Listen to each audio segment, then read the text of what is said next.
Hey everybody, I got 5 tips to help you break free from mindless eating. You can imagine how many people will say that's a big part of my problem. So first, let me start out with number 1. We all understand this one thing. We have to eat for life. So we have to begin with, this is not like smoking cigarettes and we say, well, just never do it. No, you're going to do it. So we have to eat and we have to learn how. No matter what, that's number 1. You got to learn how. Number 2, we are in a habit. And when you're in a habit, we give it more power than it deserves. And what's amazing here is you can have done something. I know people that do the same thing every night before they go to bed. They have a sandwich or a bowl of cereal. And for them, the thought of not doing that is really, it's kind of like, I don't know that I could do that. And if you stop for one time, you realize the power you have to break the habit. From when you look at the whole thing, it looks like a giant, and up close, it's just stop doing it for one time. And that literally is the beginning of breaking that habit.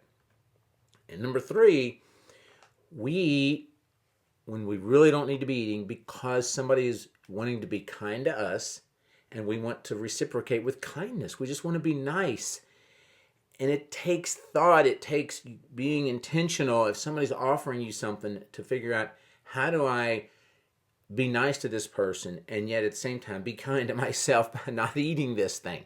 So a lot of times we're going to be more concerned about kindness to them than we are to ourselves.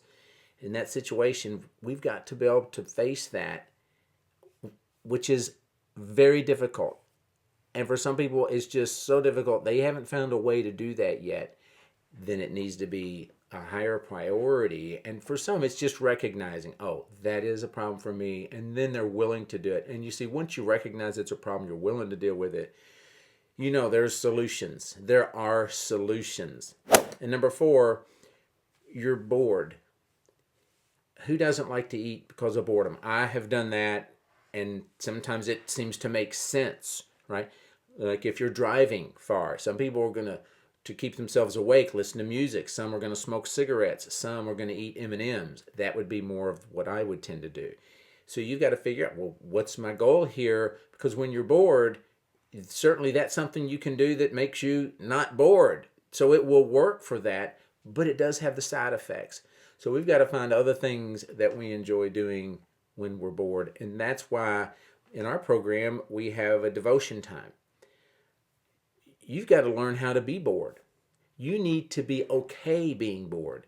Because we haven't learned how to be bored in a healthy manner, we're willing to fix it with something that's not helpful, not healthy, and that's just eating. If food is not the problem, if hunger is not the problem, food is not the answer. If you have 5 problems and then you say, well, I'll just eat to try to fix that problem, now you have 6 problems. You're adding another problem when we eat for boredom. And finally, the last one is performance. And if you're thinking, well, isn't that like the first one for life? Not necessarily. You can eat just enough to survive, just enough to get by, just healthy enough to live another day, or you can eat with my performance in mind. And a lot of us will think of the people in the gym, people that want to look a certain way are going to eat for that body. I get that. But we're talking more about, I want to be a certain way, feel a certain way. If we move a little bit further away from eating for the pleasures, eating for the entertainment, eating for the fun of it, and a little bit more over here to, I want to perform, and I'm going to eat for that. It's going to help us. Hope you enjoyed that. I'm Trainer Joe. Train your brain and transform your body.